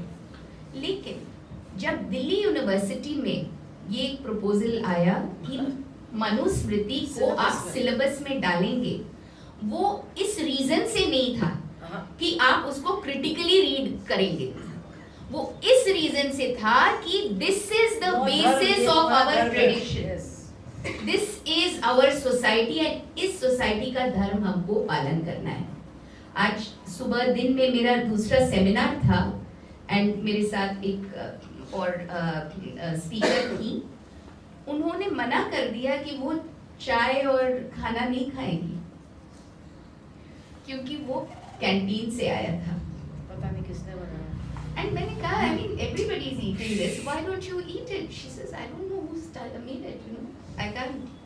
These are the people, the new academics who inhabit our universities and colleges, and this is what we suffer in JNU every day, where students go around for celebrating the 100th year of the RSS on a march through the campus. ये पहली बार है कि हम लोग इस तरह का देख रहे हैं। हम देख रहे हैं कि स्टूडेंट्स रणवीर सेना के स्लोगन्स निकाल रहे हैं, ऐसे कई चीजें हो रहे हैं, and the kind of safety issues महिला स्टूडेंट्स के लिए जो आ रही हैं आज, क्योंकि it is believed, you know, the same old ideas कि आप अगर बाहर आए हैं और एक तरह के कपड़े पहने हो, आप यू नो थोड़े फ्रीली बात कर रहे हो, तो you are available, you yes, free game. So these are some of the ways in which we see the way in which the ideology of Manu is all around us. And I think I was so happy that you brought up the issue of communalism, and also about how it's not just reading and knowing, but it's also about how to mobilize, how to move out of this, and how to create that awareness that will allow for that mobilization. So thank you so very much for that. हम लोग कई बार देखते हैं कि एक तो पहलू है अट्रॉसिटीज़ का, जहाँ पे बहुत सारे हम जैसे हाथरस जैसा केस है और कई सारी और अट्रॉसिटीज़ जो बहुत ग्रेव एंड बहुत ही बुरे लेवल पे हो रही है, बट एक दूसरी जगह हम देखते हैं कि कास्टलेसनेस का पर्दा है, कास्ट है ही नहीं, अब खत्म हो चुका है। तो जो कास्ट मानते हैं वही लोग हैं। तो हम इस कास्टलेसनेस के जो कर्टन आ चुका है, हम इसके साथ कैसे? देखिए ऐसा है ना कि हर चीज को सवाल के रूप में आप मत देखिए, तो बकवास है, इसको बकवास के रूप में देखिए ना। अगर जातिवाद देश में बढ़ रहा है, जाति अत्याचार बढ़ रहा है, तो फिर जाति है ना। आप सोचिए जो लोग यहाँ से भाग गए अमेरिका में एनआरआई बन गए हैं, उन्होंने कल टाइम्स स्क्वायर में क्या लगाया है, करोड़ों मतलब डॉलर खर्च करके। जो चीफ जस्टिस ऑफ इंडिया जो एक दलित है, उसको जो जूता मारा जा रहा है, उसकी सराहना करने वाला उन्होंने टाइम्स स्क्वायर पर पोस्टर लगाया है, और उसमें वो कह रहे हैं कि इसने विष्णु भगवान की मतलब को अपमानित किया, इसलिए जूता मारना इसको बिल्कुल सही है। तो अगर कोई कहता है कि जाति नहीं है, तो वो इसीलिए कह रहे हैं कि उनके द्वारा जो जाति उत्पीड़न हो रहा है उसको लोग न देखें। और ये खास तौर से एनआरआईज वहाँ कर रहे हैं, क्योंकि अब एक बड़ा मूवमेंट वहाँ चल रहा है कि नस्लवाद की तरह जातिवाद को भी अपराध की श्रेणी में लाया जाए और जातिवादी बातचीत या अत्याचार करने वालों को भी दंडित किया जाए। मैम एक चीज़ है कि इतनी सारी बातें हैं, इतने कॉम्प्लेक्स टर्म्स हैं, ये हमें समझ में आते हैं क्योंकि हम एजुकेटेड लोग हैं। बट मैम मेरी दादी मुझसे पूछती है कि ये कम्युनिज्म क्या होता है, मैं उनको कैसे समझाऊं? क्या चीज क्या होता है? मेरी दादी मुझसे पूछती है कि ये कम्युनिज्म क्या होता है। कम्युनिज्म की कम्युनलिज्म कम्युनिज्म तो मैं उनको कैसे समझाऊं? अब मैं अपनी टूटी फूटी हिंदी में मार्क्स की डेफिनेशन ट्रांसलेट कर भी देती हूँ, तो वो बार बार मार्क्स आज के चक्कर में ना पड़िए ना। तो वो बार बार एक ही शेर पढ़ती है, कहते हैं उनको। वो बार बार एक ही शेर पढ़ती है कि मैंने तो बचपन से यही सुना है कि अनपढ़ हो जाए संघी तो पढ़ा लिखा कांग्रेसी, समझदार बोले बस हिंदू मुसलमान ना लड़े तो हो ना देश की ऐसी तैसी। नहीं, वो बात जो कह रही है, तो मुझे नहीं मालूम है आपकी दादी कहाँ रहती है, क्या करती है, लेकिन मैंने ये देखा है कि बहुत से जो पुराने लोग हैं उनको समाज की वस्तु स्थितियों के बारे में बहुत कुछ मालूम है जो हम लोग को नहीं मालूम है। तो आपको मार्क्स नहीं समझाना है उन्हें, उन्हीं के अनुभव से चीज़ों को निकाल करके उनको समझाने की कोशिश आपको करनी चाहिए। और जो ये कहते हैं ना अनपढ़, मैं आपको बताऊं, अनपढ़ लोगों ने पिछले चुनाव में 2024 में इस देश में सबसे बड़ा काम किया। उत्तर प्रदेश के दलित समाज ने बीएसपी को वोट न दे करके केवल संविधान को बचाने के नाम पर समाजवादी पार्टी को खून का घूंट पी करके वोट दिया और भाजपा के बहुमत को लोकसभा के अंदर खत्म कर दिया। तो हमको ये अनपढ़ पढ़े लिखे, हम लोग पढ़े लिखे लोग बिल्कुल अनपढ़ हैं, हम तो अनपढ़ है ही, क्योंकि अमेरिका और ऐसे घर में पैदा होना जहाँ जात पात का पता ही नहीं है, क्या हो रहा है इस देश में इसी का पता नहीं है, तो हम लोग सब अनपढ़ हैं इस देश में। पढ़े लिखे अनपढ़ हैं और बिना पढ़े लिखे अनपढ़ हैं। लेकिन बिना पढ़े लिखे अनपढ़ कभी कभी हमको लगता है कम सांप्रदायिक हैं, असलियत से ज़्यादा जुड़े हुए हैं, तो हमको इस तरह की भावना नहीं। हमारी दादी भी हमसे बहुत कुछ ज़्यादा जानती है, तो आप उनको मार्क्स के द्वारा मत समझाइए, वो क्या जाने मार्क्स कौन है। वो एक किसी ने मार्क्स की फोटो अपने घर में रखी, तो उनकी अम्मा ने पूछा ये कौन से बाबा है, तो मतलब तो जो उनके अनुभव से, जो उनकी भाषा से संबंधित चीजें हैं उनको लेकर के उनको समझाइए, और उनको जो शोषण की कुछ घटनाएं होती हैं, कुछ उसके उदाहरण है, उसके बारे में कहिए कि आपको लगता है ऐसा होना चाहिए। जैसे कि मुझे मालूम है बहुत से लोग जो मुसलमानों को बहुत अच्छा भी नहीं समझते हैं, लेकिन जब बिल्किस बानो के साथ बलात्कार और उनके लोगों के साथ हत्या करने वालों को मिठाई खिलाई गई और माला फैला करके जेल से छोड़ा गया, तो बहुत से लोगों को ये बहुत बुरा लगा। तो ये महिलाओं का उत्पीड़न, ये गरीबों का उत्पीड़न, ये बहुत सी चीजें हैं, बहुत से सवाल हैं जिनको लेकर के हम तमाम लोगों को समझाने की कोशिश कर सकते हैं। लेकिन अगर हम ये समझेंगे कि हमको सब कुछ मालूम है क्योंकि कार्ल मार्क्स के बारे में हम जानते हैं, इनको कुछ नहीं मालूम है, तो हम किसी को कुछ नहीं समझा पाएंगे। ये मैंने अपने अनुभव से सीखा है। I had a question like how do we agitate at this time? Because especially at the student level, because of the semester system and everything, it's very difficult to get out of students out. And how do we spread awareness about it? देखिए ये तो these are things कि हम actually आपको बता नहीं सकते हैं, क्योंकि आप कुछ परिस्थितियों में हैं और मैं आपको कैसे बताऊं कि कैसे स्टूडेंट्स को, लेकिन हम तो देख रहे हैं, आप जेएनयू में हैं, डीयू, लेकिन हम तो देख रहे हैं कि फिर भी दिल्ली में ज्यादा एजिटेशन हो रहा है दूसरी जगहों की तुलना में। तो इसका मतलब है लोगों में है कुछ जागृति, हाँ हो सकता है कुछ कम हो रही है, लोगों में डर भी बहुत है। तो मेरे ख्याल से सिर्फ उनको एजिटेट करने के लिए या सड़कों पर आने के लिए न कह करके उनको उनकी समझदारी बढ़ाने में हमको ज़्यादा समय अपना लगाना चाहिए। और मुझे लगता है कि एक तरफ तो जैसा कि इन्होंने कहा, स्टूडेंट्स भी अब बहुत सारी जो प्रतिक्रियावादी सोच है उसको सही ठहराने लगे हैं, लेकिन ये भी बात सही है कि मुझे लगता है कि लड़कियां और महिलाएं वो भी रिएक्शनरी हो सकती हैं, लेकिन उनको सुरक्षा को लेकर के एक बहुत बड़ा सवाल उनके दिमाग में पैदा है। तो इस पर भी बातचीत करने की जरूरत है कि हम ज्यादा असुरक्षित क्यों हैं, अब आज हमारी असुरक्षा क्यों बढ़ी है। ये निश्चित तौर पर अगर सरकार बलात्कारियों को सुरक्षा प्रदान करेगी तो पूरे समाज के अंदर बलात्कार को कोई एक बड़ा भारी अपराध नहीं समझा जाएगा, और ये लोग सोचेंगे कि बलात्कार करना तो कोई बड़ी बात नहीं है, ये साधु भी कर रहे हैं, ये संत भी कर रहे हैं, सब घूम रहे हैं, तो क्या बुराई है इसमें। और जो पूरा महिलाओं के खिलाफ कोर्ट में और सरकार में बैठे लोग, उनके कपड़ों को लेकर के, उनके व्यवहार को लेकर के, उनके पास सेल फोन नहीं होना चाहिए, एक वो बाबा है वो कह रहा है कि अगर 16 साल की उम्र में लड़की की शादी नहीं हो जाती है तो इसके बाद तो लोग उसको बच्चलन ही समझेंगे। ये सारी बातों को लेकर के हमें लोगों के बीच में बातचीत करनी चाहिए। हम लोग अक्सर ऐसी चीजों पर बात करते हैं जिनको लोग समझ नहीं पाते हैं कि हम बोल क्या रहे हैं। हमारी जबान उनको कोई परदेशियों की जबान मालूम पड़ती है, हमारे कॉन्सेप्ट्स भी बिल्कुल कुछ अलग होते हैं। जैसे कि मैंने वो आपको ट्रेन का बताया, हम लोग में से कितनों ने कभी सोचा है कि हमारा मल क्यों रेल की पटरी पर गिरता है? नहीं, दुनिया में नहीं होता है, क्यों यहाँ होता है?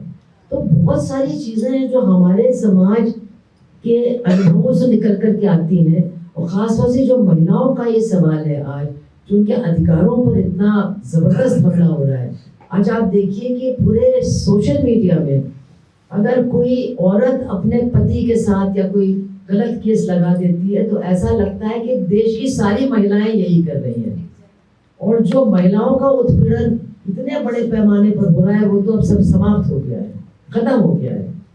ऐसा लग रहा है कि हर हिंदू लड़की मुसलमान लड़के के साथ भाग रही है, और मुसलमान लड़कों के पास भी अब दूसरा कोई काम नहीं है हिंदू लड़कियों को पटाने के अलावा। तो ये चीजें लोगों को प्रभावित कर रही हैं, इनके बारे में बात करने की जरूरत है। What are the facts, what are the figures? अब ये निकल कर के आ रहा है कि जिनके बारे में कहा गया था भगा के ले गया और उसके ऊपर रेप का मुकदमा लगा, वो जेल में है, और वो लड़की कह रही नहीं मैं तो अपनी मर्जी से गई थी कि मेरे माँ बाप ने मुझे दबाव। तो मतलब ये कहने का कि हमारे अपने अनुभवों से ही बहुत सारी बातें निकल करके आ रही हैं जिनका हमें लोगों के बीच में बातचीत करने के लिए ज़्यादा इस्तेमाल करना चाहिए। किताबी चीज़ों से थोड़ा सा दूर रहना चाहिए, क्योंकि अब किताब पढ़ते भी नहीं है लोग। मेरा ये सवाल है, क्योंकि ये बात हो रही है कि हम लोगों के बीच में कैसे जातिवाद के खिलाफ भी हम चीज़ें कैसे लेके जाएं, और हम जब किताबों की भी बात कर रहे हैं तो हम उस तरह की किताबें तो पढ़ रहे हैं जो कि एक वैकल्पिक चीज़ हमें बता रहा है, तो हम मार्क्स पढ़ रहे हैं। पर आपके जहन में ये कितना ज़रूरी है, मनुवाद का दिमाग में जो प्रवेश हो रहा है उसको काउंटर करने के लिए ऐसे भी टेक्स्ट पढ़ना, जैसे आपने बताया कि आपको उन्होंने कहा कि आप रामचरितमानस जो है पढ़ो, तो कितना ज़रूरी है इन टेक्स्ट के साथ इंगेज करना? देखिए ऐसा है, हमको सिर्फ जातिवाद के खिलाफ नहीं लड़ना है, ये बात आप अपने दिमाग से निकाल लीजिए। हमको जो हर तरह की असमानता और अति असमानता हमारे समाज में सबके खिलाफ लड़ना है। अगर हम ये पहचान की राजनीति की तरफ गए तो हम और भी कबाड़ा कर देंगे समाज का, क्योंकि ये पहचान की राजनीति तो तैयार की ही गई थी वर्गों के अस्तित्व के बारे में, कहना कि ये वर्ग है ही नहीं, वर्ग संघर्ष कुछ है ही नहीं, समाज में केवल समूह होते हैं, इन समूहों के बीच में अंतर विरोध है, उनको ये हमें देखना है। तो उस तरह तो हमको बिल्कुल नहीं जाना है। लेकिन निश्चित तौर पर अगर हमको अपने देश में जो सामाजिक, लैंगिक और तमाम अन्य समस्याएं हैं, अगर उनको समझना है और लोगों को समझाना है, तो हमको यहाँ की कुछ पुस्तकों को तो पढ़ना ही पड़ेगा। हम तो कहेंगे आनंद तेलतुंबड़े को आप पढ़िए, जो कॉमरेड मोरे की किताब हम लोगों ने छापी है लेफ्ट वर्ल्ड में, उसको आप पढ़िए। बहुत सारा है, आप बजरंग जी से बात करिए, बहुत ज़खीरा है। लेकिन कुछ हम लोगों के अंदर है कि ये सब पता नहीं कितना रिलेवेंट है। मैंने तो आपको रामचरितमानस का दिया आपको उदाहरण। तो देखिए, हम आपको एक बात बताएं, हम देखते हैं कि आजकल हिंदी सोशल मीडिया में बहुत से लोग बहुत कुछ बढ़िया बढ़िया बातें भी बोल रहे हैं, मतलब बहुत प्रभावशाली तरीके से। जैसे कि एक कोई राजकुमार भाटी है, तो वो प्रभावशाली कैसे हैं? क्योंकि वो रामचरितमानस से कोट कर सकते हैं, वो और भी ग्रंथों से कोट कर सकते हैं, वो भारत के समाज की असलियत पर आधारित बातों को लोगों के सामने रख सकते हैं। अगर हम लोगों के अंदर ये गुण न पैदा हो तो हम लोग परदेसी मालूम पड़ते हैं लोगों को। ये भी बहुत बड़ी एक प्रॉब्लम है, मैं आपको बता रहा हूं। इससे बचना है, क्योंकि अगर सिर्फ, मैं तो हमेशा कहती भी हूँ कि अब तो लोग कहते हैं आप लिखती नहीं, हमने कहा हम लिखते हैं, लेकिन हिंदी में ज़्यादा लिखते हैं। अब इंग्लिश में लिखना, इंग्लिश में बात करना, इंग्लिश में संवाद करना, मैं समझती हूँ कि है ज़रूरी, लेकिन काफ़ी अप्रासंगिक भी हो गया है। जो आपकी देसी भाषाएं हैं, अब हम देख रहे हैं कि बहुत बड़ी संख्या लोगों की है जो अपने ही भाषाओं में बात करती है, पढ़ती लिखती है और चर्चा करती है, विमर्श करती है।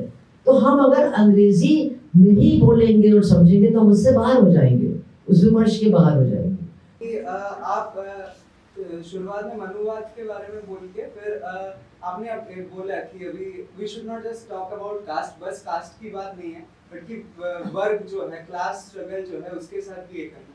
लेकिन आज का अगर आप देखें कि अलग अलग तरीके का जब शोषण होता है, अगर जाति के आधार पर, तो उसके खिलाफ जो लोग खड़े हो रहे हैं, या फिर अगर जेंडर के आधार पर, लिंग के आधार है, उसके खिलाफ जो लोग खड़े हो रहे हैं, ये अलग अलग तरीके का जो ऑपरेशन के खिलाफ लोग खड़े हो रहे हैं, उनके जो लीडर्स हैं वो सब आपको दिखेंगे कि जो अपर क्लास है वहीं से बिलोंग करते हैं। वो चाहे लिबरल फेमिनिस्ट हो, हाँ, चाहे वो लिबरल फेमिनिस्ट हो, या फिर जो पॉपुलर दलित लीडर्स हो।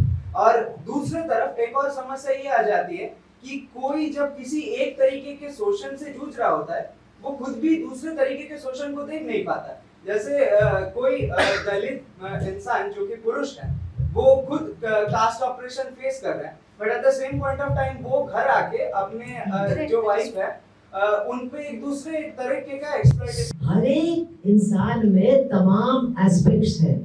आप दलित नहीं हैं तो भी आपके अंदर ये सारी बुराइयां हैं। तो ये सब don't restrict this to Dalits, that's itself a bad thing. What I am saying is, हर एक में जो ऑपरेशन है अलग अलग लेवल्स का फेस करते हैं लोग, लेकिन जो ओवरऑल क्लास ऑपरेशन है वो पूरे समाज को ऑपरेस करता है, उसको समझना जरूरी है। ये बात में करने की कोशिश करेंगे। और जो आप कह रहे हैं जो अलग अलग समूहों के नेता, तो मैं आपको बहुत मजेदार कहानी बताती हूँ। मैं पार्लियामेंट में कांशीराम जी के साथ थी। तो कांशीराम जी होशियारपुर के रहने वाले हैं और मेरी दादी भी होशियारपुर की है, और उनकी फैमिली की किताब की दुकान से वो काफी खरीदते थे। तो उनसे मेरी दोस्ती हो गई, वो मुझसे बातें करते थे। वरना वो लोग, उनके अंदर एक दूसरी तरह का एरोगेंस है, किसी से बात ही नहीं करता, तो वो मुझसे खूब बातें करते थे। तो हमने कहा कभी कभी तो कांशीराम जी आप कम्युनिस्टों जैसी बात करते, कहते हाँ बिल्कुल करते हैं, आप लोग तो वही सब बातें करते हैं जो हम लोग करते हैं, दूसरे तरीके से। तो हमने कहा तो फिर आप कम्युनिस्टों के साथ तालमेल और कभी कभी मतलब एक साथ मिलकर के काम करने का विरोध क्यों करते हैं? कहते हैं आप मुझे पागल समझती हैं क्या? आप लोगों के साथ मैं आऊंगा तो मेरे आधे लोग तो आपके पीछे चले जाएंगे। तो पहचान की राजनीति शोषण की बात करती है, मुक्ति की बात करती है, लेकिन कोई जरूरी नहीं है कि वो वाकई में मुक्ति के रास्ते पर आगे चलती हो। ये भी एक बात ध्यान में रखने की बात है। उनकी भाषा बहुत अच्छी होती है, मोहक होती है, आकर्षक होती है, लेकिन उनका मकसद मुक्ति नहीं, उनका मकसद सत्ता है। और इसीलिए जितनी अलग अलग पहचान की राजनीतियां हैं, सबकी बातें अलग अलग है, सबका दुश्मन एक है, कम्युनिस्ट। वो चाहे महिलावादी हो, चाहे तथाकथित, उनको मानते नहीं है, अम्बेडकरवादी हो, चाहे किसी भी मतलब इस्लामिक टाइप के मतलब पहचान की राजनीति चलाने वाले हो, सबका दुश्मन कॉमन एक है, वो है कम्युनिस्ट। क्योंकि वर्गीय राजनीति को वो पूरी तरह से नकारने में जुटे रहते हैं। How do we counter this identity politics? Because it's getting very देखिए, आइडेंटिटी पॉलिटिक्स के खिलाफ मैं आपको 2-3 बातें कहना चाहती हूँ। बहुत इम्पोर्टेंट विषय है और इसको स्टडी भी करना जरूरी है। सबसे पहले ये कि इसका जन्म कैसे हुआ। इसका जन्म तो 80s के डेकेड में ही हुआ है, जब समाजवादी खेमा पहले कमजोर हो रहा था, फिर चल रहा था। तो जो साम्यवादी विचारधारा है उसका भी आकर्षण कम हुआ। लोगों ने कहा भाई ये तो चलता ही नहीं है, देखिए सोवियत यूनियन भी ढेर हो गया वगैरह वगैरह, तो ये सब चलता नहीं है। तो जो साम्यवादी विचारधारा या वर्गीय विचारधारा थी उसका आकर्षण भी कम हुआ, और निश्चित रूप से जो साम्राज्यवादी खेमा था वो मजबूत हुआ। और उन्होंने इस पूरे मौके का, I am talking in very broad terms, I am not going to the detail, उन्होंने भी इस मौके का फायदा उठाया कि विचारधारात्मक, एक तरफ तो शोषण, पूंजीवादी शोषण तो बढ़ा, बाजारों पर कब्जा वगैरह वगैरह, नवदारवादी नीतियों को कहते, लेकिन विचारधारात्मक हमला भी बहुत तेज हुआ। कॉमरेड एजाज अहमद ने एक बात कही थी कि जो विश्वविद्यालय होते हैं ये भी उत्पादन के केंद्र होते हैं, ये विचारधारा के उत्पादन के केंद्र होते हैं, ये भी एक वर्गीय काम है। तो सारे विश्वविद्यालयों में अगर आप देखें, धीरे धीरे जो क्लास पर आधारित टॉपिक्स होते थे या क्लास पर आधारित स्टडीज होती थी, वो धीरे धीरे समाप्त हो गई, और समूहों को लेकर के कोई एक जात या फिर उस जात की कोई उपजात या फिर उस उपजात की कोई एक जात जिसके 5 ही सदस्य बचे हैं पूरी दुनिया में, मतलब fragmentation of society and then fragmentation of fragments. हम इसको टुकड़ीकरण, हमने इसका शब्द बनाया हिंदी में क्योंकि है नहीं। तो मतलब वर्ग को टुकड़ों में बांट करके, समूहों में बांट करके, फिर ये साबित करना कि ये समूहों का ही टकराव आपस में है। और देखिए, ऐसा नहीं कि इसके पीछे कोई सच्चाई नहीं है, सच्चाई भी है। जैसे कि हम अपने देश में देखें, अगर भूमिहीन दलित मजदूर है तो वो अपने शोषक के रूप में उस पिछड़ी जात के छोटी सी जमीन के मालिक को ही देखता है, जिसके यहाँ वो काम करता है, जिसकी वो गालियां खाता है, हो सकता है मार भी खाता है। तो उसको समझाना कि ये उसका असली दुश्मन है, कोई बहुत मुश्किल काम नहीं है। लेकिन इससे जिस क्रांतिकारी संघर्ष को बढ़ाना चाहते उसका क्या होगा। तो ऐसा नहीं है कि पहचान की राजनीति में कुछ सच्चाइयां नहीं है, कुछ सच्चाइयां हैं लेकिन अर्ध सच्चाइयां हैं, वो पूरी सच्चाई नहीं है। और वो निर्णायक संघर्ष के लिए लोगों को तैयार करने वाली सच्चाइयां भी नहीं है, क्योंकि उसका मकसद है वर्ग के अस्तित्व को ही समाप्त कर देना, कि वर्ग कोई चीज है नहीं। अगर वर्ग कोई चीज नहीं है तो फिर वर्ग संघर्ष भी कोई चीज नहीं है।